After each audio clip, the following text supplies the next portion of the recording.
Chile. Peru, hampered throughout much of qualifying due to injuries to Maestri, but he will be in the starting lineup today, paired alongside Claudio Pizarro. Roberto Palacios will be in the midfield, anchoring the attack. Behind him, Jose del Solar, and it'll be very interesting to see how Chemo does today. Churliza and Hayo will be in the starting lineup. As you look at Ariel Ortega, a lot of interesting stories are about him surrounding this game. Juan Hayo injured in training at Velez Sarsfield earlier this week, but back out there in the starting lineup today. And two veterans of the World Cup qualifying wars, Chemo del Solar and Ariel Ortega. The significance of that number 10 on the back of Ariel Ortega. This will be the last time he dons that jersey. It will be retired this weekend following the testimonial for Diego Maradona. Hidalgo, Pajuelo, Salazar, and Jorge Soto, the back line for Peru. And Miguel Miranda will be in goal. Cruz, González, Ortega, Veron, Zanetti, and Sorin will be pushing into the attack for Argentina. Sorin and Zanetti down the flanks. Almeyda will be anchoring the defensive midfield. Pochettino, Ayala, and Samuel in defense. Burgos in goal. Phil Shane and Kevin Heydari bringing you all the action from Estadio Monumental, where Argentina has never lost to Peru in World Cup qualifying. Well, Phil, you were mentioning the number 10 jersey worn by Ariel Ortega and Chemo del Solar. We have two different styles of number 10s in this match. Chemo del Solar is basically a very elegant number 10. He sprays the ball around, distributes, and Ariel Ortega moves a bit forward. He can dribble almost past anybody in this planet, and he's very tricky and very, very incisive on the attack. However, as you know, in the Argentine hearts, the number 10 jersey will be forever remembered to be on the back of Diego Maradona, and after this match, we won't see it on any more national team players again. Some of the other things you may have noticed is that the Argentine team is playing without one of its normal center forwards, which is normally either Gabriel Batistuta, all-time leading scorer for the Argentine national team, or Hernan Crespo, the player for Lazio of Italy, who's also a great goal scorer. In fact, the co-leading goal scorer for the World Cup qualifying for 2002. 9 goals for Crespo, tossed in the 5 for Batistuta, and 14 of Argentina's 39 qualifying goals not in the lineup today. Well, what basically has happened is that Marcelo Bielsa has said, look, Crespo and Batistuta can't play together on the same team. We either have to choose between one or the other. And this has given place to a lot of polemics in the Argentine press and among the Argentine fans as to who should really be the center forward for Argentina. But now this is going to be basically a party for the Argentine people because they're already qualified. They're just getting to see their national team for one next to last time before the World Cup. Here's the chance, far side. Churliza pushing it forward, taken away almost by Sorin. And it's touched back. Samuel trying to control the pace and the play for Argentina. Argentina coming into today's match, 39 points, far and away the best team in South America, perhaps, and arguably the best team in the world, but they still have one big tournament to win before they can prove that. Well, Argentina 12-3-1 in qualifying, 39 goals for, 14 against. Every time they ask one of the Argentine players, are you the best team in the world? They say, well, we may be, but they won't say it until they win the World Cup. Basically, they're just scared of being overconfident. They're not really scared. They just don't want to bring people's hopes up until something big really happens. And to them, Argentina is the kind of team that when they go to the World Cup, they don't go to make it to the second round. They don't go to make it to the semis. They have one and only one objective in mind, to win. Push into the middle. Chemo del Solar fighting for possession. Dispossessed and coming away with it. Veron. An awkward give and go. Pushed up to the midfield by Sorin. Veron again tossing it forward. Cruz looking for some help. To the outside. Blinded slightly by the sun. González to the middle and too close to Miguel Miranda, who has no problem with that line. As you can see, a blinding sun coming in to the home of River Plate. Nice pass on the counterattack. Maestri setting up camp in the middle. Pizarro looking for some help. Pressured by Pochettino. Touch to the middle.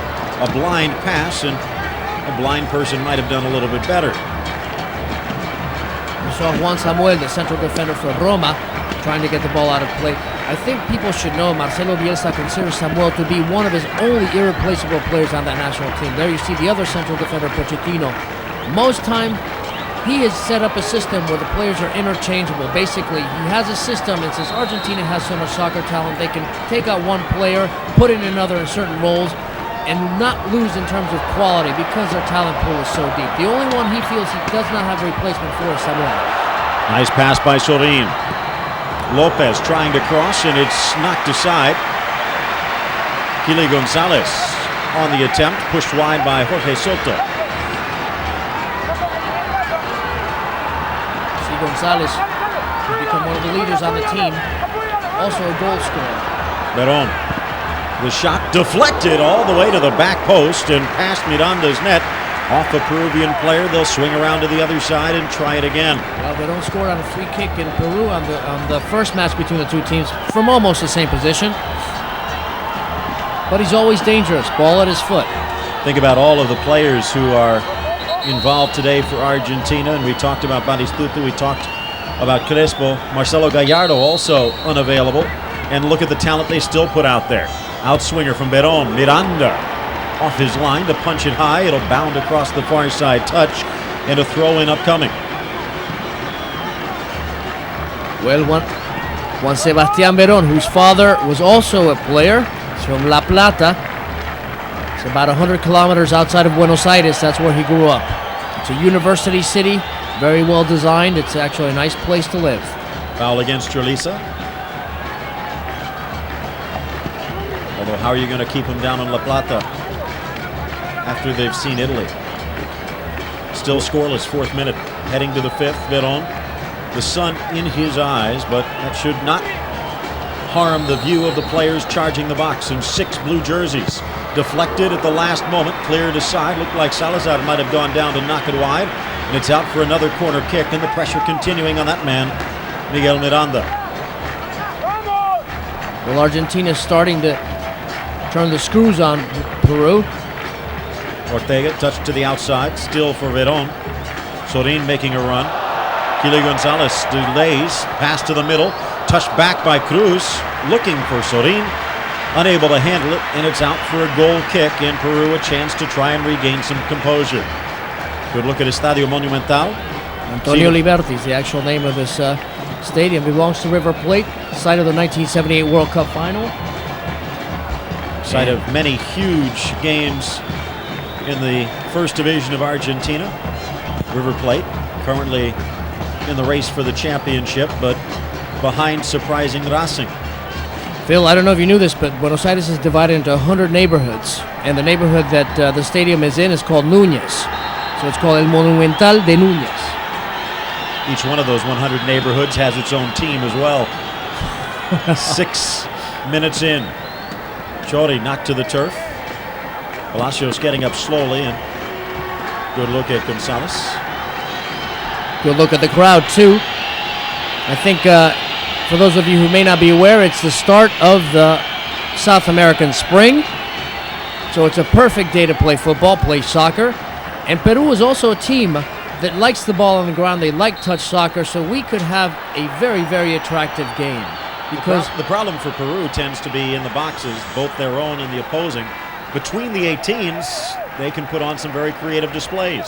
Yeah, especially when it comes to putting away opportunities up at the top. Claudio Pizarro, we all know he had a great season with Werder Bremen. He now plays for Bayern Munich. But with the national team, he just can't seem to put away the chances. Here's a free kick opportunity, and it looks like Pizarro wants to have a go. Chemo also standing around, and Mario Churliza will tee it up with the left. Norberto Solano not available, having some problems with his club Newcastle. Churliza stepping in, just past the post. Not much of a problem for Burgos as it went past, as actually Hidalgo stepping over. Martin Hidalgo from the left back position. He's the left-footed shot, curled it around the wall, not too far off target. Martin Hidalgo showing an interesting option there on that free kick. Pushed up the middle, Argentina on the counter. Sloppy touch on the advantage, and Peru fighting to come away with it. Palacios, long upfield. Pizarro drawing the pressure. Eludes it. Near side. Cayo dispossessed, and it's Ortega on the run.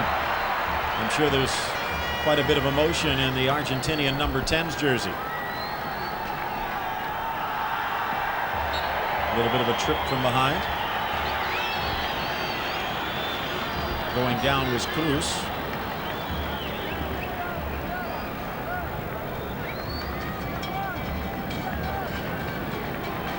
Peru coming away with it again. Del Solar. Palacios in the center circle, and Argentina content to drop back. Long ball up front looking for Maestri. Phil, we just saw Almeyda get a touch on the ball. Normally that's the position occupied by Diego Simeone. However, he hurt his knee in a Champions League match with Lazio, and he'll be out for a while. So Diego Simeone could be back for the World Cup. However, he will have very little time to get back in shape and ready for that World Cup campaign. But Almeyda, although he doesn't get to play that much in Italy anymore, he was the best player in the Italian league 2 years ago. So that just shows you the kind of depth the Argentines have at several positions. For example, Javier Zanetti hadn't been playing at Inter. There he is with the national team. To the outside. Samuel, long ball up front. 9th minute, still no score. Sorin touching it through. Cleared aside. Veron on the outside, cutting inside Trulisa. Ball to the middle, cleared aside by the Peruvian defense. Bajuelo sending it upfield. Promptly back into the Peruvian box. But offside the call. Julio Cruz plays for Bologna, the third center forward on the Argentine national team list. He missed a penalty last week in Bologna, Phil, so he hasn't been having such a good week. However, he said if Bielsa called me, it must be for a reason. He obviously has something to show Bielsa, and if he is going to show it, it's got to be today. Of course, also you think about the player who makes his living here at this very stadium, more on that in a moment, who was not called up. Ball switching fields to the near side. Nice acrobatic cross by Ortega in the middle for Cruz. Dropping it. Zanetti. Cross. Back post. Over everyone. Still in play. Ball to the middle, and it's tucked aside just off of the boot of Cruz. A nice effort by Kily González on the left side, but nothing to show for it. You could see Sorin camped out at the top of the 6. He's actually a left back, although playing more of a left attacking midfield, and probably one of the more aggressive laterales in the world. I think the cross from Christian González caught Julio Cruz not expecting it. It went right off his right foot and off to the side. Should have been on goal because he was offside. He took a few steps back. He expected a shot on goal. He actually got the pass. This is what Argentines like, one-touch passes, combination play. Zanetti again to the back post, tracking it down. González keeps it in play. Sorin, Veron on his inside, he'll use him. Veron, Sorin, Veron, nice tackle, coming away with it. Looks like Jorge Soto stopping the charge, as it looked like Veron was in unmarked. Good look at Trulisa again patrolling that right flank as well. There you see Marcelo Bielsa, the Argentine national team coach. He coached in Mexico, he coached Newell's Old Boys, and he's known as a student of the game. He watches videos all night, trying to find new angles. He doesn't like to talk to the press, though. The only way he'll talk to the press is in a press conference. Touch back to Chemo del Solar. Of course, he'll have plenty of those if Argentina keeps playing the way they have been of late. Of course, there's still some question about his future, saying that he'll make it known after the World Cup. Ball to the middle, Salazar. Well, the thing about Marcelo Bielsa is that without having gone through one of the two main clubs in Argentina, River or Boca, he made it to the national team. Obviously, when you do that, when you coach River, when you coach Boca, you have a constituency which will push for your nomination to the national team. He coached Vélez, which is not one of the 5 big clubs in Buenos Aires, but has won the Libertadores and the Intercontinental Cup twice. Miranda across midfield. Del Solar. Soft touch back to Miranda, who'll slam it out of danger. Headed back. Samuel and Ayala, along with Almeyda, playing a central role in that Argentinian defense. Peru controlling it around the edge of the box. Nice ball to the flank. Early cross by Maestri, but well off target, and Burgos didn't even have to break a sweat. Phil, I think we're looking at the possible Achilles heel of Argentina, the goalkeeper position. They've tried a bunch of different goalkeepers, and they still haven't decided which one is the one they really want for that position. You have Bonanno, you have Burgos, then Carlos Roa, who's back to playing football after having occupied the spot in the 1998 World Cup. He decided he did not want to play any more soccer because his religious beliefs said that he preferred not to play on Sunday. Ortega, foul, free kick for Argentina. Pablo Caballero also seeing action in this World Cup qualifying round. There's Julio Cesar Uribe, the Peruvian coach, former player for the Peruvian World Cup team, played in the 1982 World Cup. He also played it, I don't know if you remember, in Cagliari in Italy around that time, in the Italian Serie A. Veron from about 40 yards. Bending ball, and Miranda forced to dive to his right to push it over the crossbar. Not bad for an old guy. Well, they used to call him Hulk. I think Miranda exaggerated, but however, he saw the ball once it came over the wall. Veron struck it well, and it would have been a goal. If you make a slip up, that's a goal. So early corner taken. Bending ball, top of the six, glancing header in the middle. Wide and out for a goal kick. Stepping up from the back.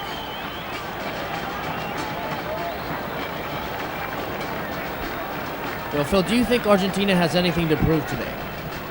In some ways, yes. But at the same point, I'd say the main reason you would still probably try and keep this team together as much as possible is just chemistry. This is a team that you don't want them to peak too soon, but they're playing so well. Nice touch by Ortega into the box. Pushing forward was Zanetti, but that ball just a touch in front of him. And here's what Miranda was facing. Perhaps he was almost expecting the ball to bend more than it did. Yeah, it was on target, but it was definitely playable by Miranda. Header, saved by Miranda, cleared off the crossbar from his rear end and knocked out finally Churliza, and Miranda saving the day. That one was destined for the goal. Well, there's Walter Samuel doing one of the things he does best, coming up for the head ball. Samuel knocking it down. Miranda got to it, and before Sorin could touch it home, Churliza cleared it out. He almost cleared it in, Phil, but it went off the crossbar. He had plenty of time to do it. However, he chose to play it laterally across his goal, and it almost shot it into his own goal.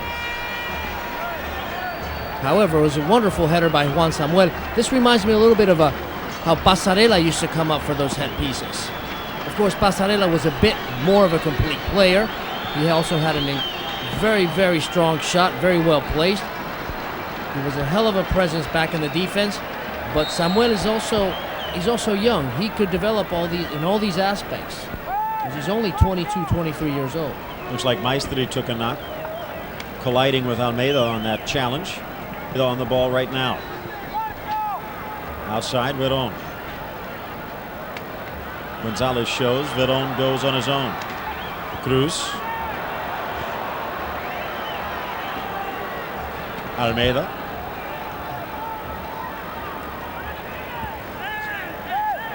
Long ball up front, and Sorin too far ahead. And offside, the call.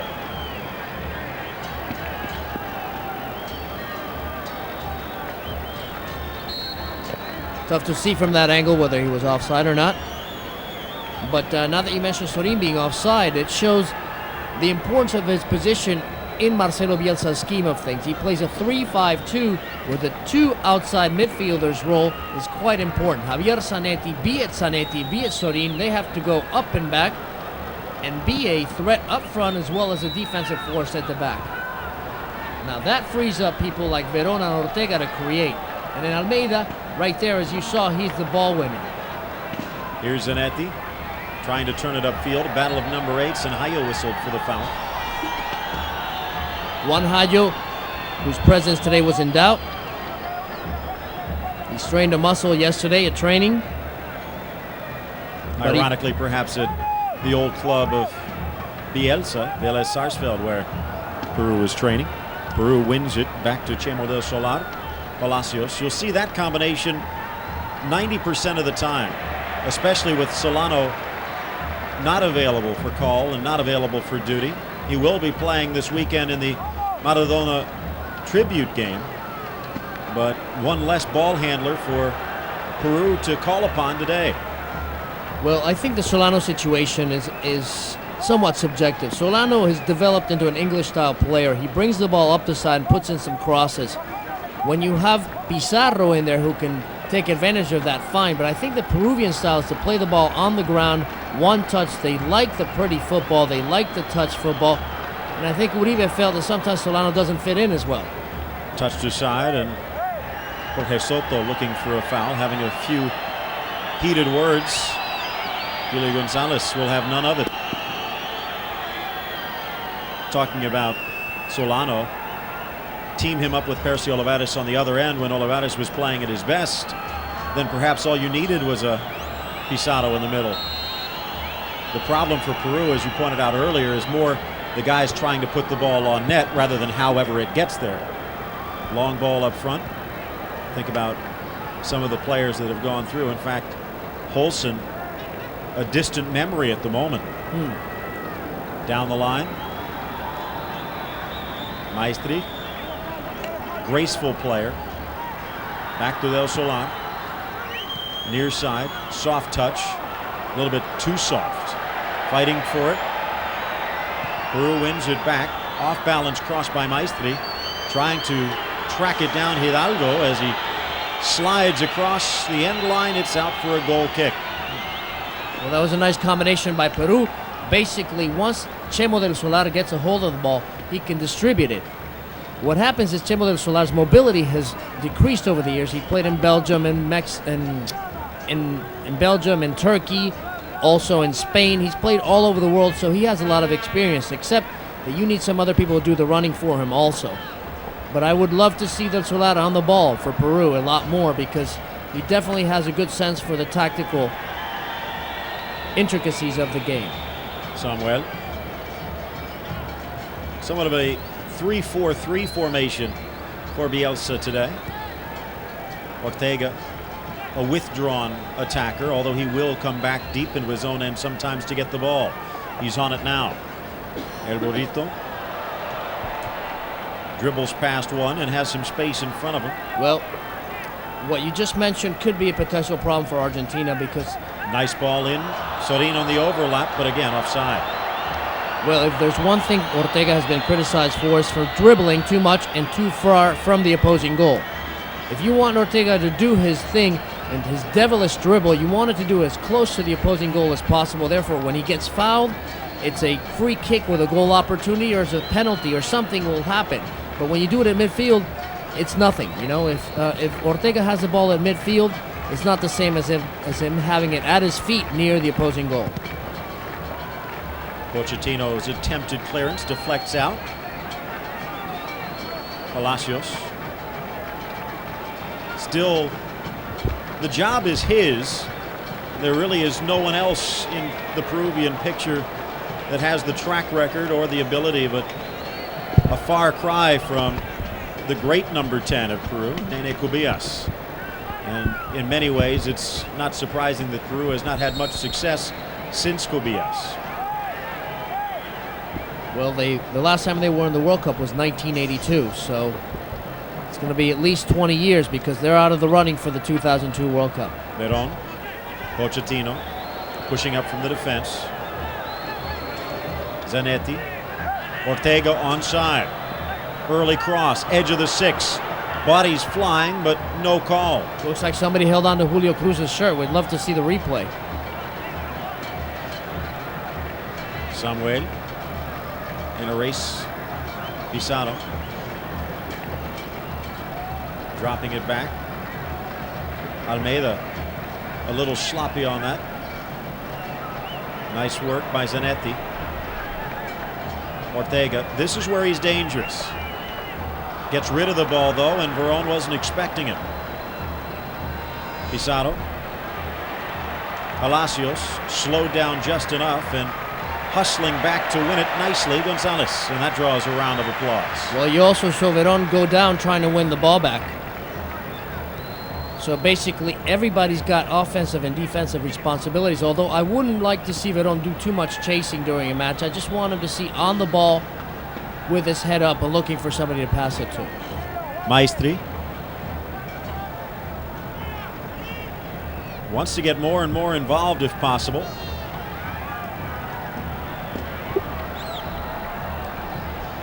Peru can't control it, and the long ball up front for Ortega, too far. I don't know why they're messing around like that with sending the long ball. They can bring it up in combination play and get a lot closer to goal. They don't have to send those long balls. They are not a counter-attacking team. They're basically a control team.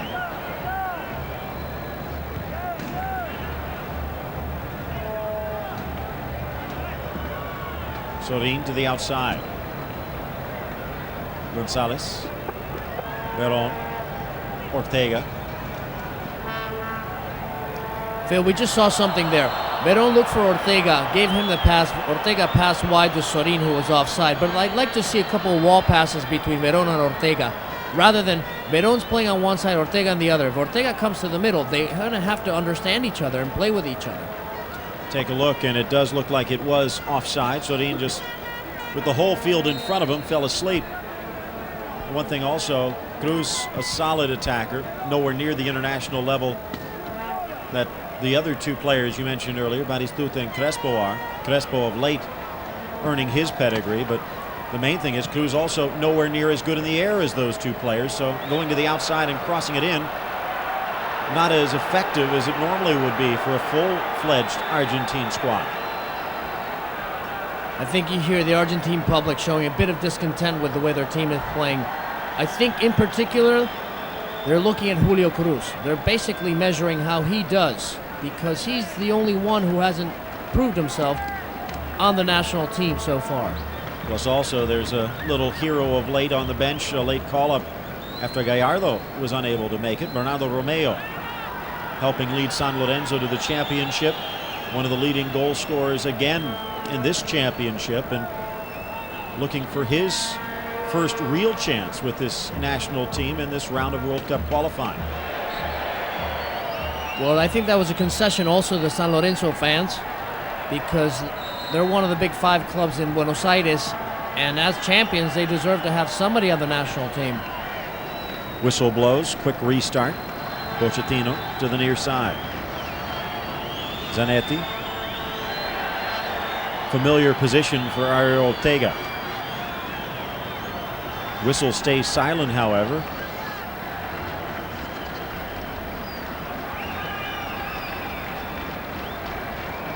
Ariel Ortega is the only player on this national team who plays on the domestic league. So that just tells you about something of the emigration patterns of Argentine players. They all play in Europe, except for, I think, Sorin, who plays for Cruzeiro in Brazil. So only two of them playing in South America. However, it's manifest South American talent on the field, because most of these players grew up playing 5-on-5 ball on a small field or in one of the 5-on-5 sports centers that are all over the streets of Buenos Aires. Pressure on the near side. Hidalgo looking for some help, none coming.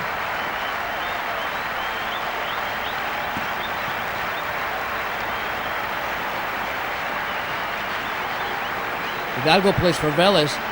We should be used to this stadium by now. Play on. Could have been dangerous play. The referee swallowed the whistle. Hidalgo Heads it but can't control it. It's out for a throw-in for Argentina. 28th minute now. Still no score.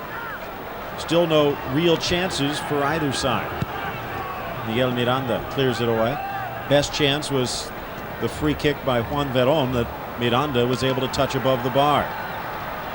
And also the ball off the crossbar by Mirko Churliza. Off his own crossbar, an almost own goal. Still, long ball from Del Solar. Edge of the area. And Burgos, give him credit. He lost a shoe in the process, but handled it well. And let's see what they're going to call. La Rienda's calling a foul for Peru. Foul on Argentina. But he obviously didn't touch it with his hands. Maestri did not appear to be that impeded in his charge, and regardless, Burgos got there easily.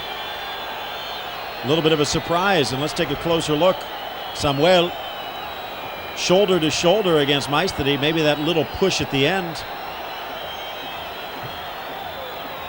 I think you saw the linesman. There you see Claudio Usain behind Marcelo Bielsa, but they're the linesman. I don't understand why the linesman has any reason to get upset at the coach or at anybody else. All he has to do is signal to the referee what has happened, what he saw. At the same point, players are not allowed to go over there either. Maybe just a little too much coffee this morning. I think we could see Del Solar take a left-footed kick here. Or it could be Hidalgo again. Could be Palacios, but looks like Del Solar all ready to take it. And then we're going to see also crashing on goal. It's going to be Maestri and Pizarro. Palacios shot wide of the post. Burgos could not get down there in time, and again Hidalgo just slamming that one, but he could not bend it in on time. And that one, a rocket shot, but a little errant to say the least. A bit of an optical illusion because it looked like it was a lot closer than it was. And also Germán Burgos saw it come close. It's just the speed of it. It was basically to surprise the goalkeeper, hopefully. But when you shoot it that hard, it's very, very tough to bend it. So I can only remember players like Dirceu Nelinho being able to do both. To the outside, González. Sorin again playing more of a center forward. Salazar down to clear it to midfield, but gathered there quickly by the Argentine defense. Zanetti. Veron. Ortega. Offside. Kicks it away in frustration and tempting fate. One thing they cannot afford, a cheap yellow card, especially without Marcelo Gallardo to provide some creative support.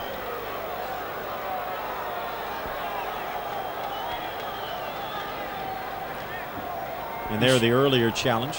From Salazar, the player from Trabzonspor in the Turkish league. But I don't understand why Ortega's getting upset. Unless he wants to sit out the first game of the World Cup, because there's no reason to do so. You've already qualified for the World Cup. All you've got to do is relax and play. Veron coming in a little bit hard. Hayo on the ground again. Peru, a half hour in the books. If they can come away from Buenos Aires with a tie, it would be somewhat of a moral victory for a team that has been out of World Cup qualifying for many weeks now, in reality's sake, and the last round, the final nail in the coffin. 8 wins for Argentina, 3 ties in this series in the 11 meetings. This is the 12th in Buenos Aires. And the last time they met, it was 5-1 for Argentina in Lima, Peru, which basically showed the relative level of the two teams, because when you can beat Peru at home 5-1, that leaves little doubt as to who is the superior team. Foul called. Chemo whistled for the foul. Some people may not remember perhaps that Peru started the qualifying campaign with Pacho Maturana as the coach. Then as far as he left, then Julio Cesar Uribe, the former player, came in. However, Peru's problem seems to be one of just short-term thinking. If they lose a few games, they want to change the coach, and they don't understand that it takes a process. Peru basically has the talent. They have a tradition for touch football. They have talented players, and they have a taste for the kind of football that will get you to the World Cup. However, they just seem to have what is called, what I would say is a toughness problem on the field. Basically, you can push them off the ball, They don't have as much fighting spirit as you'd like to have. Maybe perhaps the Argentines or the Uruguayans in South America have, but they do have the touch that the Brazilians have. They say that Peru has the same kind of football as Brazil, and this comes from when Team Elva Padua de Lima and the other coaches, they brought in coaches from Brazil that coached the 1970, 1978 teams that went to the World Cup. Sorin unable to catch up with that before it went out. Goal kick for Miranda.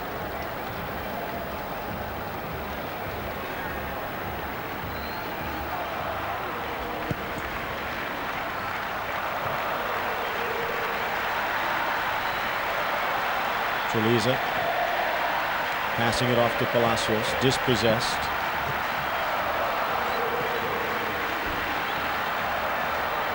Samuel wins the throw-in. The Argentine fans in song. Not much to cheer about, so making some noise of their own. This is their traditional song, Vamos, Vamos Argentina, which is basically giving a bit of pushing the Argentine national team to do better. But up to now, Phil, it's been a bit of a sloppy game. I'm surprised Argentina hasn't been able to stamp their style of football on this match so far. By now, I think they expected to be 1-0 or 2-0 up. Of course, each game lasts 90 minutes. They're just taking their time, but I think in the end, I'd be worried if they weren't able to crack the Peruvian defense over 90 minutes. Choliza whistled for the foul. Veron on the restart. Ortega. Of course, just take a look at last night's results and stranger things have happened. Of course, this would be one of the strangest if Peru was able to come away with a victory. Regardless of how depleted Argentina is, the way they've been playing, as we said, they've got to be considered one of the top teams in the world. Throw in far side for Peru. I don't pay much attention to the FIFA rankings, but according to FIFA, right now they're in the second position, if I'm not mistaken. Nice step up. Hidalgo looking for a back pass. Got it. But again, unable to control, and it's knocked aside. Ayo giving chase. Cleared aside. Cruz deflects. Ortega trying to catch up, but can't. Phil, by watching Cruz, he just seems to be a player that seems to be somewhat listless sometimes, you know? When he goes to the ball, it's the absolute contrast of when you watch Batistuta go for a ball. Batistuta looks like he's giving it everything he's got. Cruz looks like he's going half speed, and whether he is or not, the perception among the crowd is he's not giving, he's not sweating the national team shirt, which is what the people want. They don't care if you play well, you play badly, but they want you to give your all. Well, they do care if you play badly, but I'll let you know. Hidalgo on defense, stepping up, getting a little bit of help from Palacios. Ball off target. Maestri, no chance to catch it.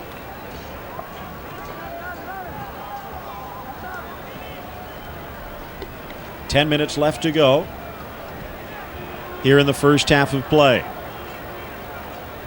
Sorin down the flank.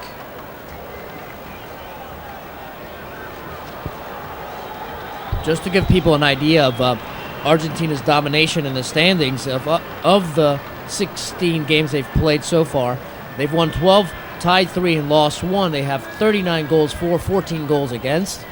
And their last match, they also had a success. They went to Paraguay and they tied. Well, that can be considered a success, tying Paraguay 2-2. Far side. Trying to fight his way through. Pizarro will not get the call. Colliding with Ayala and Samuel, a good way to lose possession. That's exactly what happened. Well, I think what they're arguing about is saying, look, we're both central defenders. Why are both of us out here on the flank closing one man down?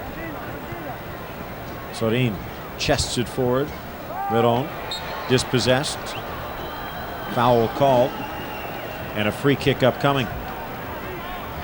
Here's what I think has to happen. Argentina has to have Veron bring the ball out of the back, such as here. Not have him get the ball on the other side of midfield so he can spray the ball like that to other people who are farther up than he is. Zanetti this time wins a throw in deep in the Peruvian end.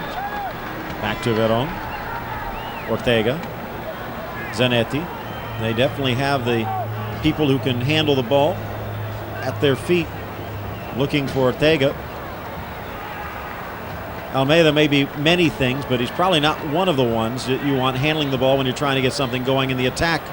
And it was Almeyda's pass that was stolen away. Ortega offside again, and he might be showing his disgust at the near side assistant referee, but the disgust should probably be focused a little bit more inwards.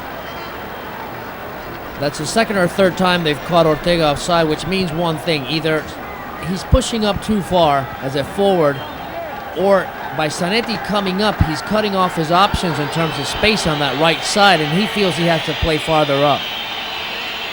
So in either case, it shows a bit of overpopulation of that right flank when Argentina comes with the ball. Nobody switched the ball. I have yet to see them switch the ball. The only one who has done something close to it is Veron.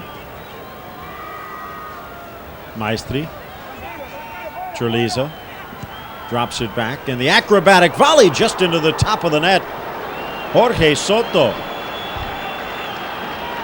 Well, the Alianza Lima defender came up and he put a scare into Germán Burgos' goal. Germán was taking it quite easily until he saw that it was coming down with a topspin, and then he put his hand up. He lost sight of the ball as he went into the net. Might have had the angle covered regardless, but Peru, one of their first good opportunities. Talked about last night's reaction and last night's games. Obviously, Uruguay, Ecuador, one of the bigger ones, considering the fact the result qualified not one but two teams. Phil, I hate to interrupt this, but remember last night's game you just mentioned? There was a similar play where the keeper came out. He acted like he had control of the ball. The ball went right over his head into the goal. Valdivieso put it over Marcos, the Brazilian goalkeeper's head for the 3-1 goal. Absolutely, that's one of the biggest results in this tournament. Down the line, Veron, but offside again, the call. The other game, Colombia keeping its World Cup dreams alive, fighting for a playoff spot. A 3-1 victory over Chile. Chile going in the record books, but not for the right reason. 4 red cards, first time that's ever happened in a World Cup qualifier. But again, some of the big results that Ecuador, Uruguay, qualifying both Ecuador for the first time in history, and Paraguay, who'll be playing later today against surprising Venezuela. Venezuela, winners of 3 straight games, lost only 1 of their last 5. That's the longest win streak in South American qualifying right now. Almeyda trying to fight for the ball against Peru, but pulled down was Pizarro, and it's going to be a foul and a free kick upcoming for Peru. Just to let the people who are watching know something's up with the Argentine team. You see Veron making indications to his teammates. Something is not right tactically with that team. At the back, Samuel and Ayala are arguing. Veron is arguing with some of his teammates about positioning, about ball control, and Argentina's play is showing it. As you pointed out, though, this is a team that probably expected, even with Cruz out there, that they would be leading by a goal or two, and they're not. And this is a team that's used to dominating. In fact, they've really only had one bad game, and that was in one of their earlier meetings against Brazil, when Brazil showed signs of bouncing back into qualifying. But Brazil, 8 wins, 6 losses, and 3 draws in this qualifying run. That's a surprise. Meanwhile, as you mentioned, a very solid start for Argentina, looking to make it a solid finish. Nice pass by Veron. Zanetti, Ortega in the box, fighting for space, and he'll win a corner kick. The nice challenge on the near side, knocking it aside before the cross could come in, and looks like Hayo might be favoring that bruise a little bit. There you saw a bit of a tactical variation. Ortega came inside, let Zanetti take the outside position. Then when he finally got the ball, he made it through the 2 defenders, but never got the cross in. Samuel and Pochettino pushing up. That one glancing back over the head of Del Solar all the way to the back. Still in play for Argentina. Ball to the middle, and Sorin has had easier chances than that he's buried, but this one over the bar, and Peru living a golden life here in the first half. It was also with his left foot. Sorin is a left footer.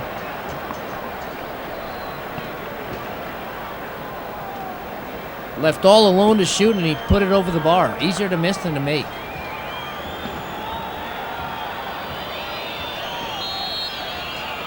And he knows it. Looked like that might have been Cruz pushing forward. No, there's Cruz in the middle. Probably Kily González with the nice cross. And as I mentioned, I mean, Sorin has made shots like that in his sleep, and he's probably very surprised more than anyone else in the stadium that it didn't hit the back of the net. Offside against Peru. One of the first times that has happened this game. Just giving you an idea of the way Peru is playing in the attack. I think Jorge Larrionda up to now has done a good job, the Uruguayan referee. Some people would say, well, why would you have an Uruguayan referee Argentina since they're historical rivals? But up to now, he's given no reason to suspect of anything. Or any enmities or any other such treatment of of Argentina by the Uruguayan. Here's Veron trying to slice it through for Ortega. Might have been offside. Flag stays down. Almeyda keeps it alive. Pochettino pushing up on the near side. Veron. Del Solar on defense. Acrobatic stop by Bajuelo. Peru trying to turn it the other way. And Palacios just running out of real estate. Well, it was Veron recovering the ball, and it was Veron sending the pass up that got stopped by the defender. So you see a bit of full field play by Juan Sebastian Veron. Pochettino to the middle. Ayala. One in the midfield by Hayo. Talked about Del Solar needing a little bit of help covering. That's normally Hayo's role. Cruz. As you talked about, there probably would have been bones breaking as Gabriel Batistuta fought to try and get that ball, but Cruz seeming to take it a little bit easy. You can hear Bielsa screaming from the sideline. He's telling him to mark the man who's taking the throw-in. But he's not the only one screaming at Julio Cruz right now in the stadium, because I have a feeling a few thousand fans will be doing so. Pochettino switch to the far side. Here's Samuel. Ortega back into the midfield. The Roma defender pushing it back to Ortega to the outside for Zanetti. And back towards Samuel. Early cross, good ball. Cruz again brings it down, cross to the middle, but too hard. Past Sorin and all the way out to the far side. Cruz couldn't control it perfectly, but he did a nice job, but then panicked on the cross. He just seems to be a fraction of a second behind. By the time he realized that was a cross to him, it was too late for him to get his leg up, and by that time he had no other option but to shoot. He had no angle or cross it. Sorin is telling him, why don't you give it to me easier? He shot it across the goal mouth rather than just giving him an easy pass. Either that or shoot it right at Miranda, and if there's a loose ball, Sorin's right on the doorstep, which is probably what Bielsa's thinking. Only 1 minute to be added as we have reached the end of regulation here in the first half. Pochettino to the middle. And I think for Uribe and company, Peru has got to feel pretty good about themselves coming into Buenos Aires and holding mighty Argentina to a scoreless draw at the end of the first stanza, if they can hold on for the next minute. Veron, back heel, Treliza knocks it aside, out for a throw-in for Argentina. I think as long as Argentina looks to Julio Cruz as to give him balls for him to score, he's going to have some trouble. Veron knocked down just outside the area. Some of the fans wanted a penalty. Some of the Peruvians didn't think it was a foul at all. Well, just to continue what we were saying, I hate to advocate this, but I say play like Julio Cruz is not even there, and he may get a goal off a rebound. But as long as they're looking for him, he just doesn't seem to be in sync with his teammates. Very dangerous opportunity here. Veron has scored from here before. Near post, Miranda handcuffed, and it's knocked aside. Out for the corner kick. Look at the people who are in front of the Peruvian goal. Sorin, Ayala, and Juan Samuel, all defenders or midfielders. Veron going to the near post, and you can see Miranda expected it. That's it. The whistle blows. The first half has come to a close. Argentina so close to taking the lead there at the end, but Miranda, a rock in the middle of the goal for Peru, and it's still scoreless at the break, and the pressure's starting to build. Made some changes at halftime. He has Caballero, Placente, Berizzo, Hussein, Aimar, Lopez, and Romeo on the bench. El Piojo Lopez looks like he'll be coming in, but who would it be for? Maybe Cruz, as maybe they push Veron or probably more likely Ortega, but a whole bunch of midfielders coming in, and it will be Cruz coming out for Claudio Lopez, and not much meat in the middle of the attack right now for Argentina. Yeah. Bielsa has always insisted that he thought Lopez should play as a winger and either Batistuta or Crespo in the middle. Never Batistuta and Crespo in the same lineup. However, this time they've left Lopez up front. Let's see how he does as a center forward.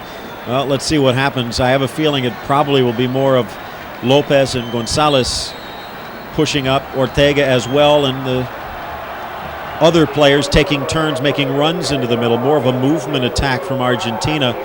And then the question is, at what point do they decide to pull Romeo off the bench? He's not really that physical number 9 in the role of a Crespo or a Batistuta either, but a little bit more of a true center forward than anyone else they have out there at the moment. Yeah, I think Argentina's, as usual, going to count on its midfielders to bring the ball up. Maybe some long-range shots will open up the Peruvian defense. And from that, once you have them coming out to block your shots, then you can put passes behind their backs. Zanetti knocked to the turf. That's going to be a yellow card, and it will go against Jorge Soto, who's actually having a pretty good game. He has been much maligned of late. Not healthy throughout much of the time. You can still see that thigh wrap over his left leg. Very creative player. More creative than you would normally expect from a right back. He plays for Alianza Lima in the Peruvian First Division. He's also played for Universitario. Again, Miranda. Again, Miranda. And the third try, the charm. Miranda could not handle Veron's shot. It bounds aside. He makes the second save, but it's in for the Argentine goal. And finally, the party begins in Buenos Aires because Miranda was left there holding, trying to put the finger in the dike. He had 1, 2, 3, 4 opportunities for Argentina. Finally, the last one by Samuel went in. And as we were saying before, it's the Argentine defenders moving up on the set pieces, which create the danger. Veron, a weighted ball that somehow spun its way through. Miranda did not clear the area. The first crack, the second, and then the third finally knocked home.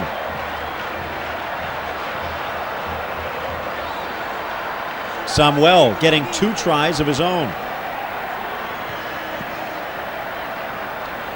Ayala the first. Samuel denied, and then keeps his footing. And Argentina on the board in the 47th minute.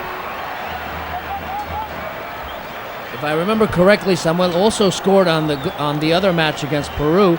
He scored in a situation not too dissimilar from this one, but he's a defender who scores goals. Crespo scoring along with Veron in the first half. Cleared aside by Palacios, back to midfield, and now what does Peru do? Not much.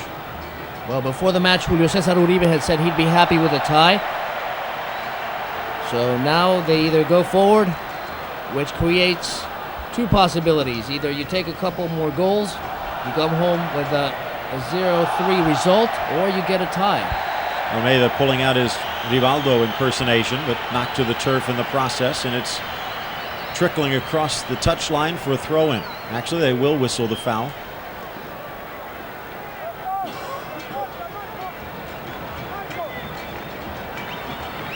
I think it would be good for Peruvian morale to perhaps hold off the Argentine attack for another 10 minutes, and then they'll start to go forward to look for the counter. Sorin trying to touch it back towards the penalty spot. Almeyda picks it up as it exits the area.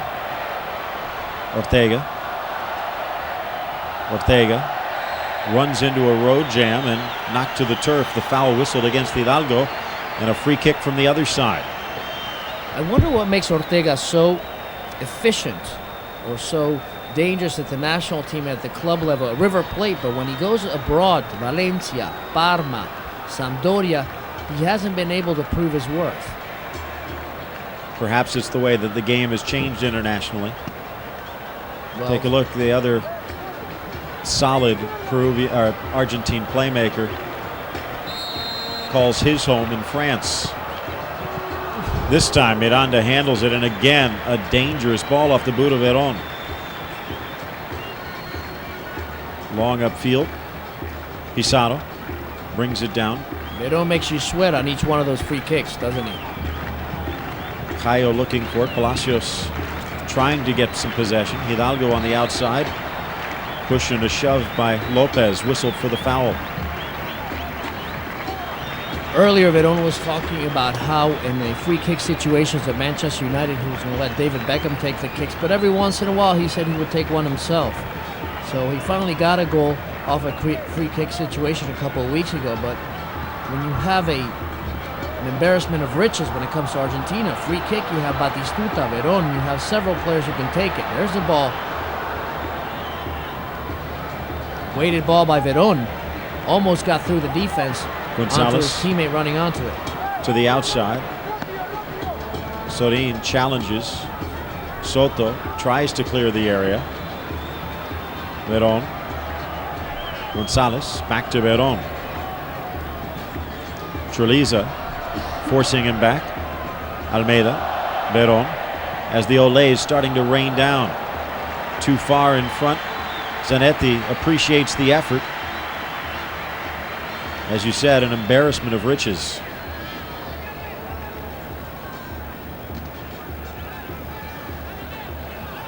I don't think Miranda expected that ball to bound off the ground so high. Still a poor clearance. And really, give Miranda credit. He might not have knocked the ball as far away as he should have, but he made 2 or 3 stops and no one from the defense helped him finally clear the ball. Samuel might have well has just set up camp there. Well, he did. He was playing ping pong with Miranda. He kept shooting it. Miranda kept playing it back to him. Free kick. This one a little far away for a direct shot on goal, unless your name is Roberto Carlos. Palacios, stutter step. To the outside, Hayo and Maestri. Hayo chopped to the turf, and it's going to be a foul against Pochettino. There you see the Paris Saint-Germain defender pushing forward, which seems to be one of the formulas of success for Marcelo Bielsa's team. You see the defenders attack quite often, so it's a bit of a total football type of scheme that Bielsa has implemented, obviously without being as total as the 1974 Dutch team, but he does count on the defenders to bring quite a bit of the attacking weight forward. 53rd minute. Veron. Ortega. Lopez in the center, waiting for the ball. Chip to the back post. Shot! And it's just off target. Kily González unable to catch it full stride, and it bounds right into the arms of Miranda, who has to count himself lucky on that one. Yeah, for the first time you were able to see Zanetti get around the defense on the right side, pull the ball back. And that's the way you open up a defense. You get around them on the outside, and then you put the cross in, pull the ball back to somebody else who's accompanying in the attack. Del Solar, lucky bounce on his pass. Pajuelo knocking it to the outside. Hidalgo pushing it forward. Play on, says the referee, and here could be a chance. Hidalgo chip, but too close to Burgos, and Del Solar letting out a scream of frustration after that run. Quickly striking to the other end, and Lopez just saw it skip off the top of his boot. Hayo. Hidalgo. High in the air, and Soto touches it back. Salazar. I think you're seeing Peru make a mistake. They're playing the ball over the head of Del Solar and Palacios, their two most skillful men, and sending it straight to the forwards. And I think the forwards are going to have trouble going against the Argentine defense one-on-one for air balls. Veron. Dispossessed after a vicious hit. Play on, says the ref. And that one whistled for a foul. Samuel, the goal scorer, 47th minute, breaking the ice. Argentina's trying to put the screws on, because if they can get the second goal, then they can solve this game and they don't have to worry anymore. They can relax a bit more, and they're testing to see how well they do at putting a team away once they get the first goal. Maestri, a sloppy trap, although he did have 2 defenders on him. Peru forced to push forward again on the far side. Julio pressuring, he's good at that. Getting some help. Pizarro. No help from the assistant referee on the far side, and Argentina will regain possession. 35 minutes left to go in this one.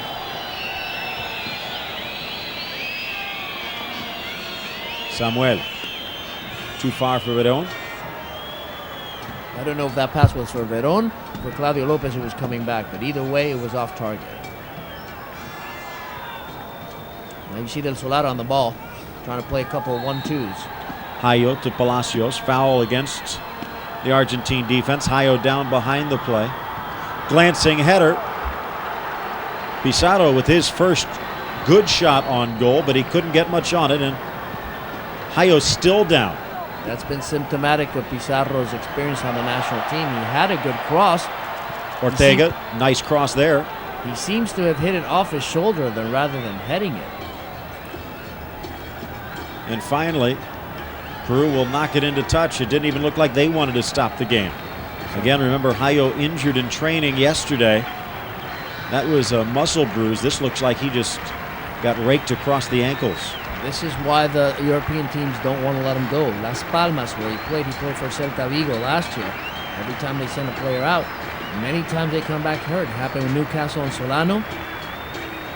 What other examples do we have of this? Many in the qualifying region, especially in South America, where they have to make the trek back and forth across the Atlantic.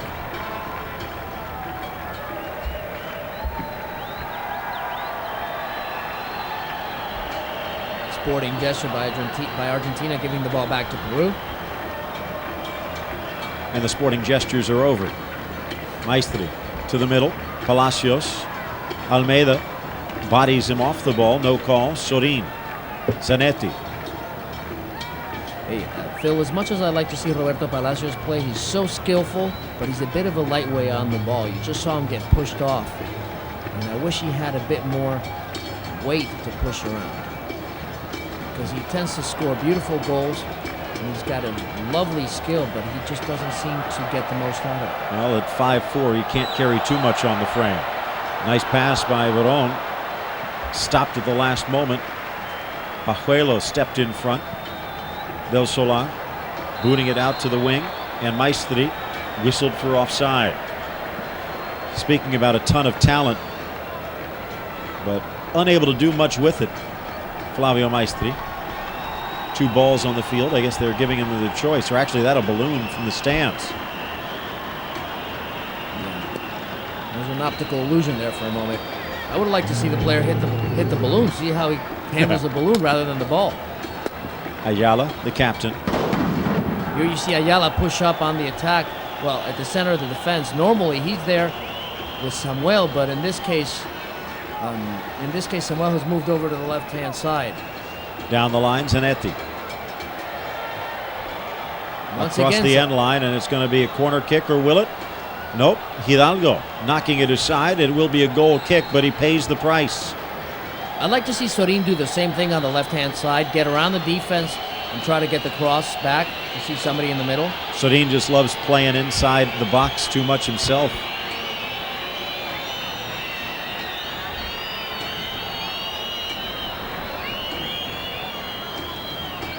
Somebody's hurt. Seems like Hidalgo's hurt in that situation right there. Colliding with Zanetti. Miguel Miranda looking on. Solid game for the Peruvian keeper, but on the short end of a 1-0 scoreline after Walter Samuel was given a lot of time inside the box.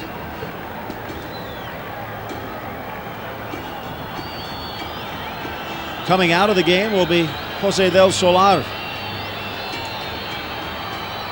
And stepping in, Andres Mendoza. Mendoza, we mentioned, actually playing at one of the teams that Del Solar used to call home, Club Brugge. Let's see what he can do as they actually go with 3 attackers, Maestri, Pizarro, and Mendoza at the same time.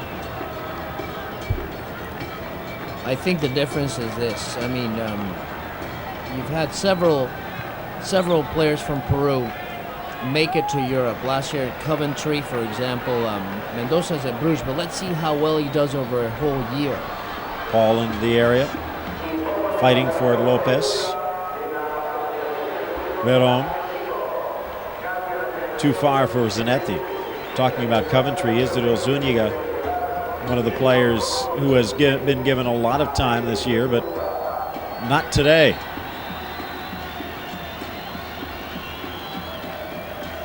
One nothing the score. Argentina leading Peru. We seem to be having some satellite problems. Goal coming in the 47th minute.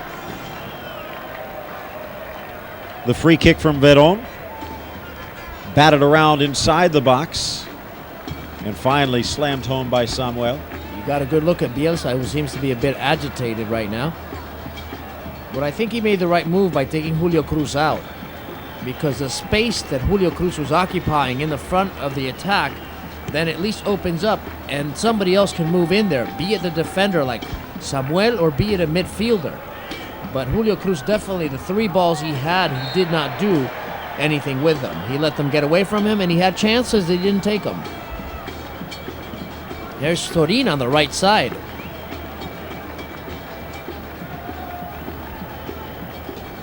There's a youngster, Juan, comes into the match. Juan coming in for Hidalgo. Hidalgo unable to recover from that injury.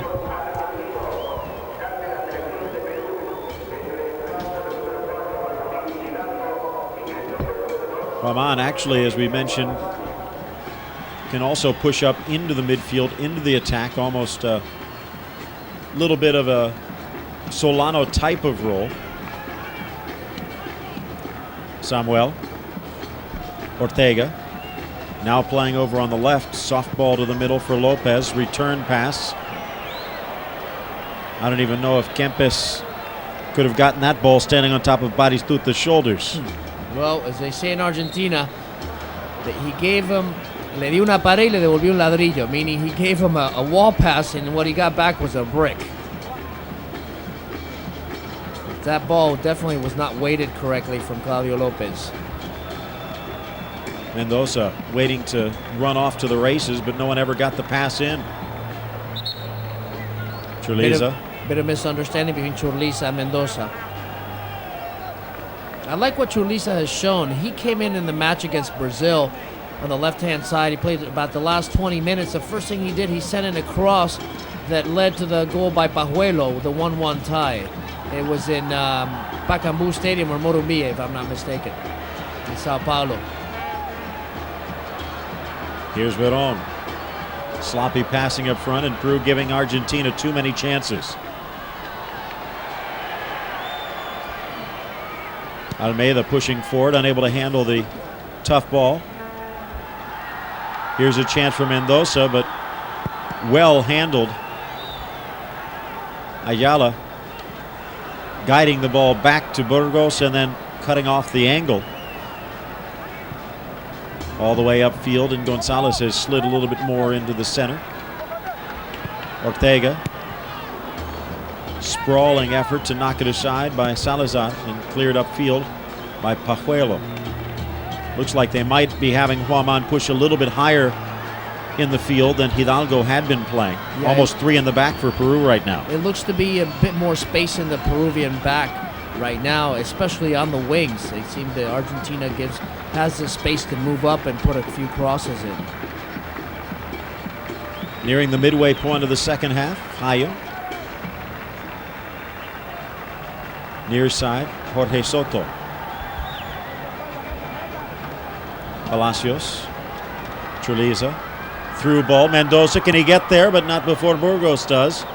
The Argentine defense frozen for a second, but Mendoza could not take advantage.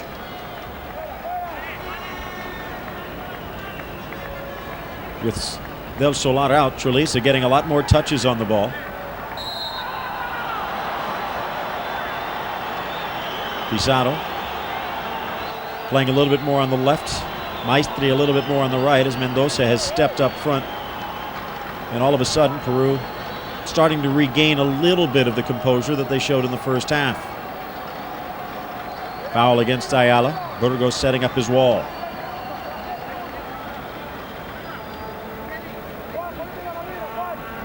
This could be an opportunity for Peru to tie the game. I think Pizarro shouldn't be taking the free kick. He should be up there crashing for the rebound because he's not the most skillful of the Peruvians.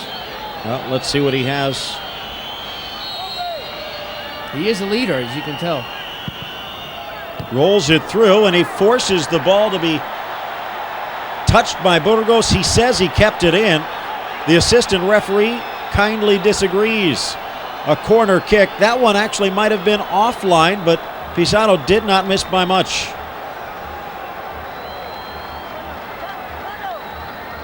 And I think Burgos has a very good argument. Well, it has to be all of the ball over all of the line. That's the rule. That one trickles across, and this one will be a goal kick as Pizarro. It was the local, not the express on his free kick. Took a couple of stops along the way, but did cause a couple of problems for Burgos.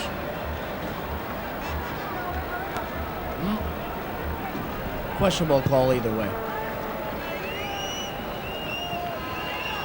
Glancing header. Lopez has had a couple of touches since stepping up. And he got a touch of the turf on that one. And it will be a yellow card, perhaps a little bit of politicking from Lopez resulting in this, as it was a slow reach for the pocket. But Pizarro in the book. Well, La Rionda has this match under control. There's no need to be energetic about it. Look, or histrionic about it. It's just a dangerous play. Pizarro came in from behind, and he considered it meritorious of a yellow card. Here's the restart. Sorin to the middle. So good at putting the ball into dangerous situations. That one a hair off target. Hayo pushing it forward.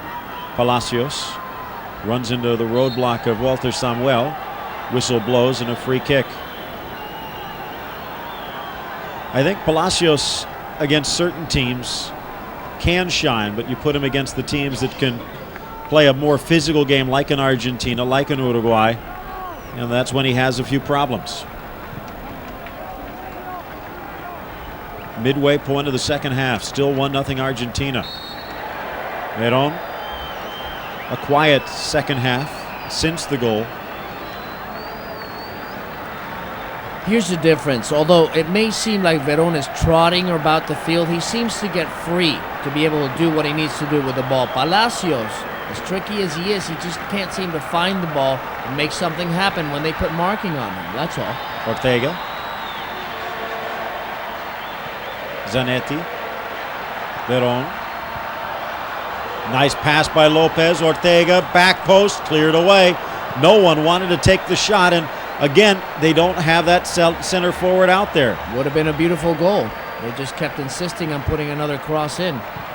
Lopez didn't hit it on goal either. He headed down to Ortega. Ortega said, well, I don't want to shoot. Here's another cross, Claudio. Finally, the Peruvians just got it out of the area. Mendoza fouled.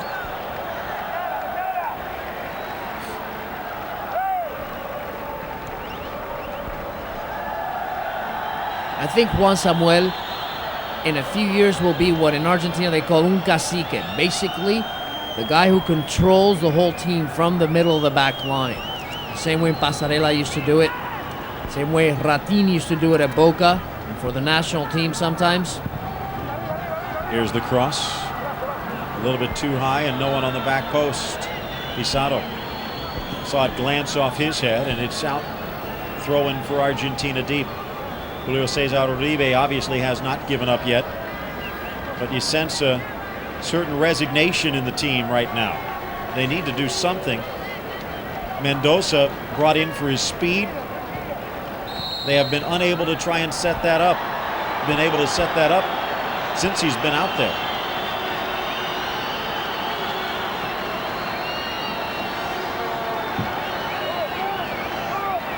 Peru probably coming off of one of the worst results in its history. You'd expect that they would have a little bit more to show for it. Mendoza actually started the last game and probably wishes he hadn't. Well, they lost to Venezuela 3-0 in San Cristobal, which is a port city in Venezuela.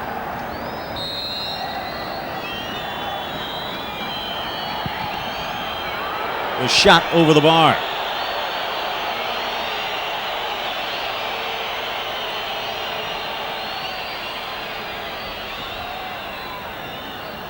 That one was close, huh? Pizarro insists on taking these free kicks. I don't understand why. If Chemo del Solar was there, he would say, listen, Pizarro, go up there, let somebody else take it. But he seems to have the strongest personality on the field if you take Chemo del Solar out of the equation. So a little bit surprising because Palacios has been known to let loose of a nice free kick occasionally as well. Yeah. Here's Pizarro. He's showing a little bit of drive. Let's see what he can do. Touch to the middle and Maestri down. Rebound shot. Pizarro. Burgos save. And, well, maybe the pulse rate is starting to pick up for Peru. Pizarro's just getting frustrated. He says, I'm not getting any service up here. I'm going to go back to midfield and get the ball myself or take these free kicks myself.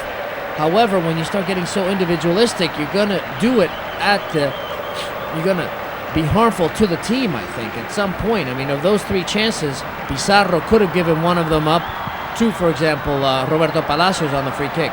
Mendoza's cross, bobbled slightly by Burgos. Out to Veron. Good defense. Peru perhaps a little too flashy in their own end at times, and talked about questions about goalkeeper. Well, Miranda has answered most of them today, but obviously not the goalkeeper of the future. He wasn't the goalkeeper of the past either. Pushing it forward, a little bit of a foul.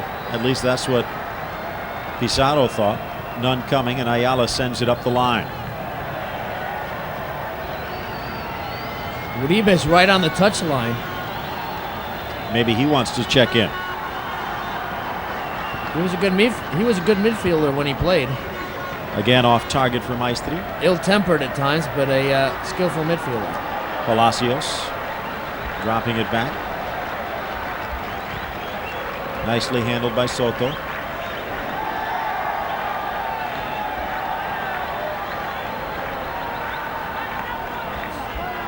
Argentina seeming to drop a few more bodies back. Here's Juan for one of the first times since entering the field for the injured Hidalgo. Nice move by Salazar. I think the Peruvians are getting a little bit of confidence, but if they get too overconfident, this is what happens. Lopez looking for Veron. Didn't quite make it all the way. Long ball up front, and Samuel, who scored the only goal of the match so far, sends it the other way. But most of the play right now on Argentina's end. Well, Argentina's half of the field. They really are not close to the goalie, but Peru getting a bit more of the play now. Almeyda, Veron, Zanetti, Ortega. Nice run. Still in play, but he'll settle for the corner kick. I think what you hear, the people are enjoying what may be Argentina's last presentation before the home crowd. There you see Pablito Aimar in his home stadium. He's going to come in for Ortega because Argentina will play its last qualifying match in Montevideo against Uruguay. Then they have a long series of games against European opponents in order to get ready for World Cup 2002, which starts May 31st, 2002. So there will be, from the draw from December 1st to May 31st, is about six months. Take a look. That was the last time you will see a number 10 stepping on or off the field for Argentina, except for this weekend when Diego Maradona does it himself. Waiting for the restart. Yellow card.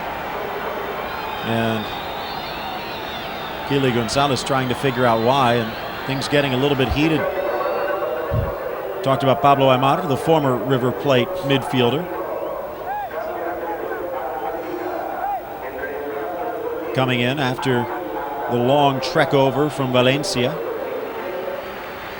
Yellow cards for González and Salazar, from what I could tell. Seem to have had a spat. Headed away by the defense. Quarter hour left. Palacios showing a little bit of skill. Now what does he do with it? Up the line, Churliza. Mendoza. Dropping it back. Maestri's been very quiet over the last 15 minutes. What about the first 45 minutes? Well, I think he was yelling at his teammates. Nice move. Salazar, who has been pretty impressive in the center of the defense. That was one of the weak points for Peru. Maestri appealing for the foul, and it looks like he's going to get it. Pochettino was saying that Maestri took a dive. You see Pajuelo moving forward. He's very good on the head balls. And Pizarro will let this one stay. Palacios coming in. I see Peru pushing everybody forward. That's a good sign. They want the tie. Quarter hour left to go. Ball in, into the arms of Burgos, and Palacios should have done better. Yeah, it was normal administration of the penalty area right there, because it could have been a lot more dangerous, as you mentioned. Either he mishit it or everyone else misran, because everyone was running to the near post, only one body at the back post, and he had two defenders on him. Not to mention Burgos. Headed to the outside, Maestri taking root. Frustration from Pizarro. Elbow. And I think he's gone from the game. A red card against Claudio Pizarro. He let his frustration get the better of him. Yeah, we mentioned earlier that he was here. Now this is unseen. Now the coach is coming on the field. There have been some talk about having this relax the rules about leaving the coach's box in many times to try and calm the scene, but I don't think this is relaxed. This is completely relaxed. Let's see if he gets a seat in the showers right next to Claudio Pizarro. Because again, they do let the coaches come on the field, unlike they used to, just to try and calm down incidents that might be getting out of hand. But Uribe, you could see his blood pressure was going up just as quickly as Pizarro's. Well, Pizarro took a slap at Zanetti, trying to get loose from Zanetti's grasp, and he actually got himself thrown out of the match. Again, this is one of the things that tells you whether a player has the temperament you need for international level. You don't get thrown out on a stupid play like that. Basically, you have the ball, you're looking at goal, you have a man behind you. Yeah, he may have grabbed your shirt, stepped on your foot, kicked your ankle, but you don't slap at him and get yourself thrown out of the game. And Uribe will be leaving the game as well.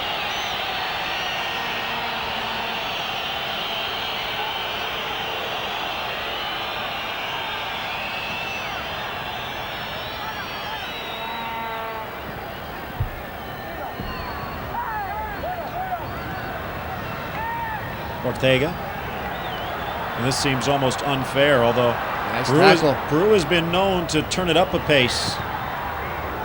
Burgos watches it trickle past the net. Palacios from long range.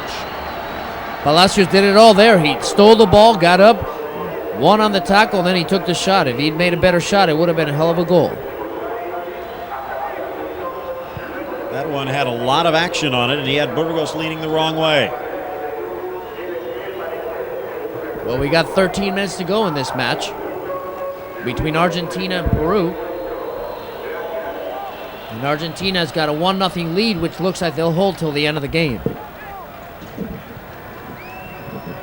However, Peru is coming forward a bit more, Phil. Yes, they are. Still the 1-0 goal from Walter Samuel. Let's see if they can add to it with a man advantage.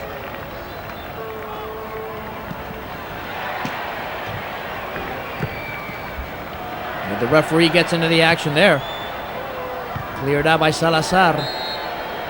Sent right back in. Ayala seems to be hurt.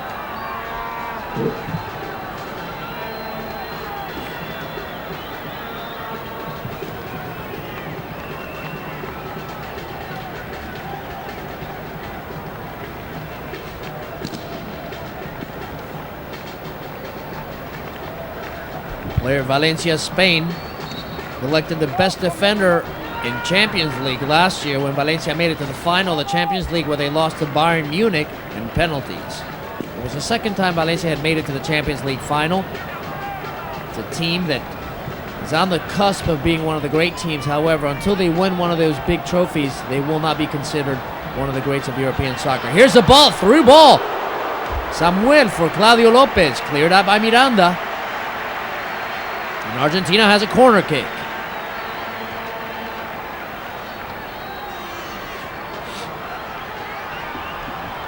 Well, Samuel seems to be doing everything this game. He scored a goal.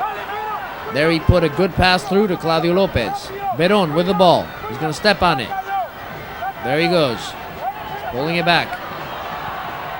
Puts the cross in. Nobody at the back post. There's a gift at your feet, Roberto Ayala.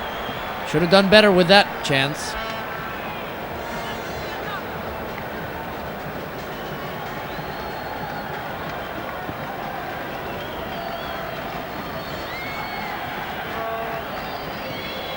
There you have the second look at the chance taken by Claudio Lopez with his left foot, parried away by Miguel Miranda.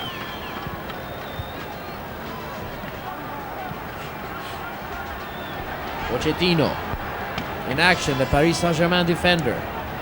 Used to play with Espanyol of Barcelona. Valencia. Sorry, Ayala, who plays with Valencia. Almeyda. Bringing the ball out of the back. Pochettino launches the ball onto the head of the Peruvian defender. Now Peru on the counterattack. Here comes Mendoza. Here's a half a chance for him. Let's see what he does with it. Puts the brakes on, looks for the cross. Nobody there. Finally just ball kicked away by Ayala. Mendoza still turns. Looking for an opening. Palacios. He comes through the two Argentine defenders, but he loses the ball.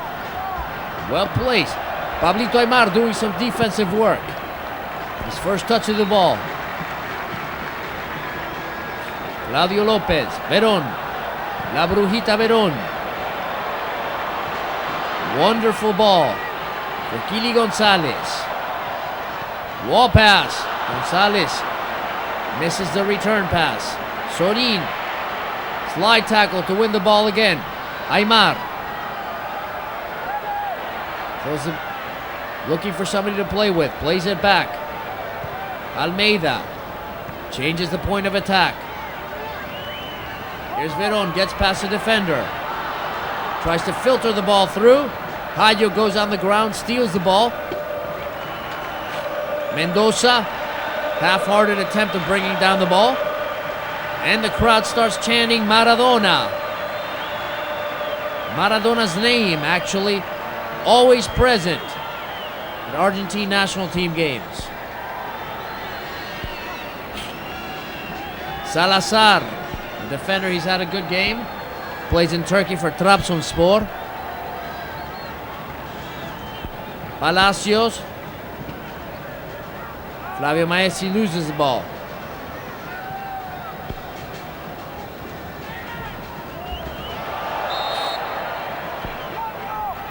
Foul, Pablito Aimar, come el payaso, which means the clown.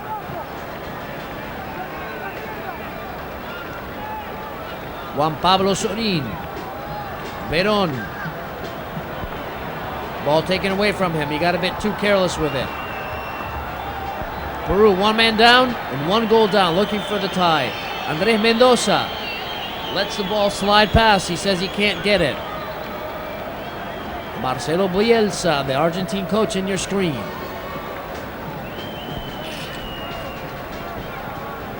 Argentina, top of the South American qualifiers.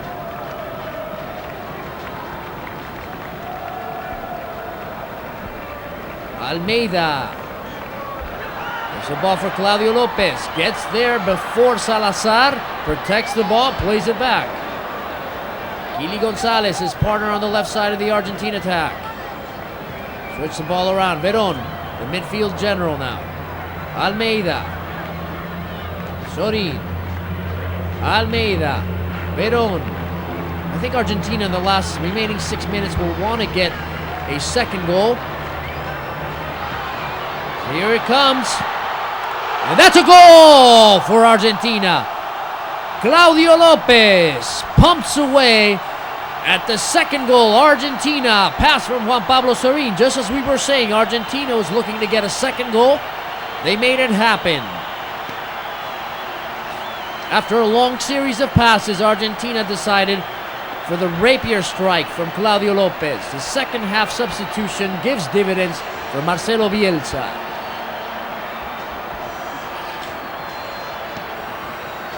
Now I'd like to know what that goal celebration meant. Sorin catches the Peruvian defense up,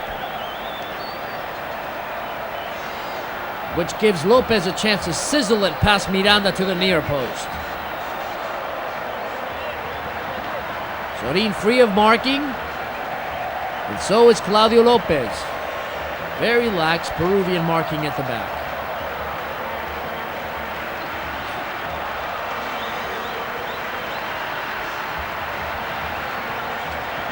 I haven't seen that one before. Certainly is yet to rank up there with the goal celebrations made famous by people like Bebeto, who was cradling a baby.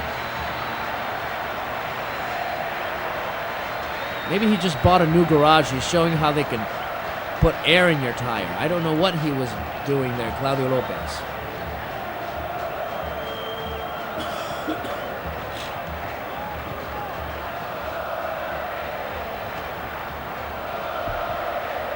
Here come the Oles from the Argentine crowd.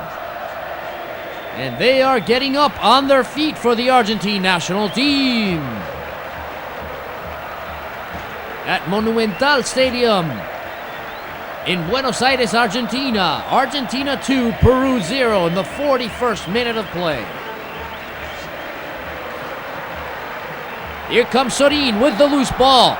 Straight to the heart of the defense, looking for somebody to play to again. Lopez, his partner in crime, it's off the post. Another chance. That seems to be the combination. The two left footers, Juan Pablo Sorin, Claudio Lopez, sending shutters into the Peruvian defense. To shave the post.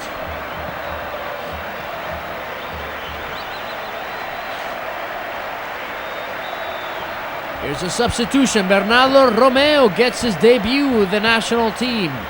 Comes in for Christian Kily González. And now there you have him, the number 19. The forward for San Lorenzo. Getting his first minutes with the blue and white shirt of Argentina.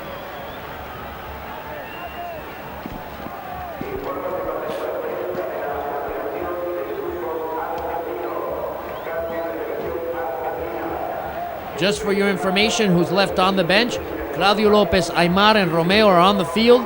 Therefore, Hussein, Berizzo, Placente, and Caballero will not see action in this match, which may be the last one Argentina plays at home before heading off to World Cup.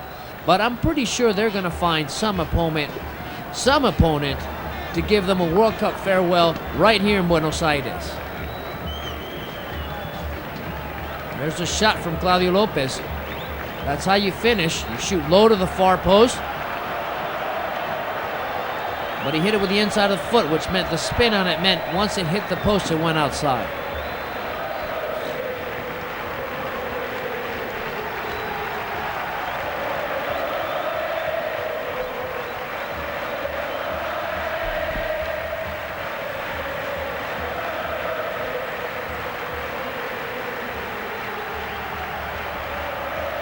We'll let you hear the crowd chant for the national team, asking them to bring home another world championship.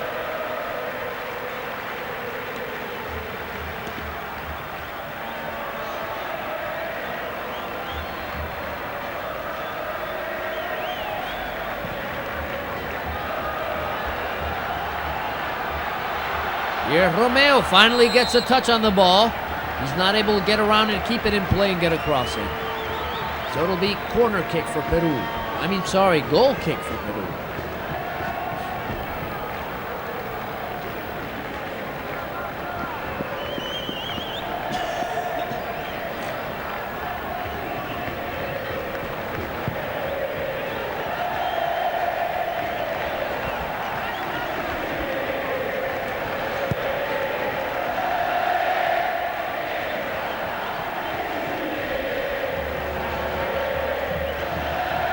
Bit of a slip up by Aimar. Almeyda. Sorin. Almeyda. Veron. Aimar. And there's 2 minutes of added time in this match as we start the 45th minute of Argentina's 2-0 victory over Peru. Argentina with a World Cup ticket already in its pocket. Here comes a chance.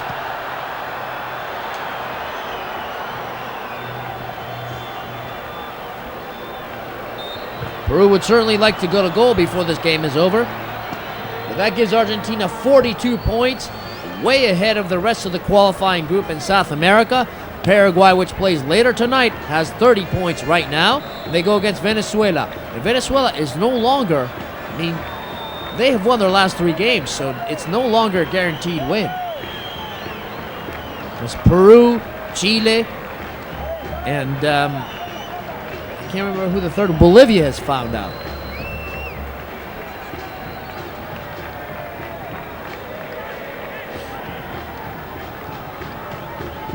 Peru comes forward. Flavio Maestri. Juan Samuel, probably the best on the Argentine team today.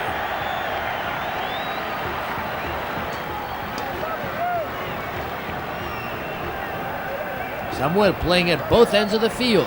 Defender who's moved up and scored goals. My name is Kevan Antonio Haydari. We brought to you this match with Phil Shane on the play-by-play. As Argentina closes out its next to last game in World Cup qualifying with a 2-0 victory up to now over Peru.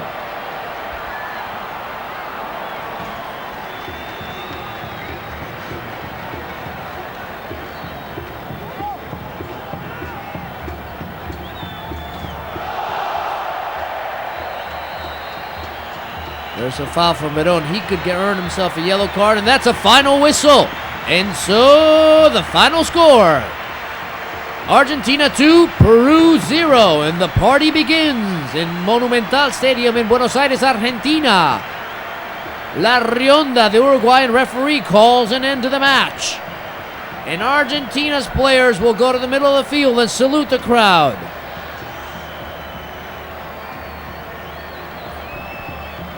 They get in the huddle. They're calling the rest of their teammates out to share in the victory with the whole stadium.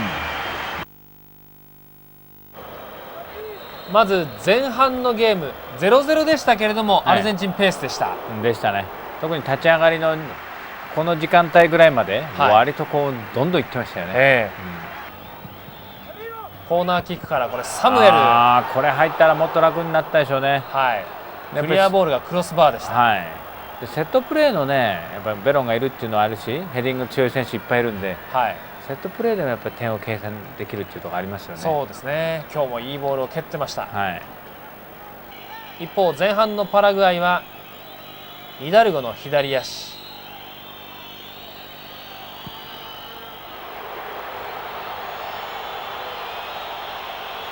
後半はまたチャンス少なかったですね。少なかったですね。でこれね、後半1分。これやっぱりセットプレーからですよね。あのボールをこの低いボールでこれ触るかも分かんないって思いがあるんで、キーパーもやっぱりキャッチはできないですよね。やっぱベロンっていう武器がありますからね。そうですね。サムエルとかがやっぱ迫力ありますしね、入ってくるときに。今度は35分です。サムエルからクラウディオ・ロペス。でもこれはやっぱりクラウディオ・ロペスの武器でしょうね。キープはしないけど、ああいうふうに入っていっちゃうっていうね。そしてこの後40分のプレーがあります。これはクラウディオ・ロペスですね。後半の45分だけで仕事をしたわけですね。本当ですね。ここでアイマールが一旦ボールを失ったんですが、ソリン拾って右足。うまくソリンが前を向いていいタイミングで出しましたよね。これオフサイドじゃないですね。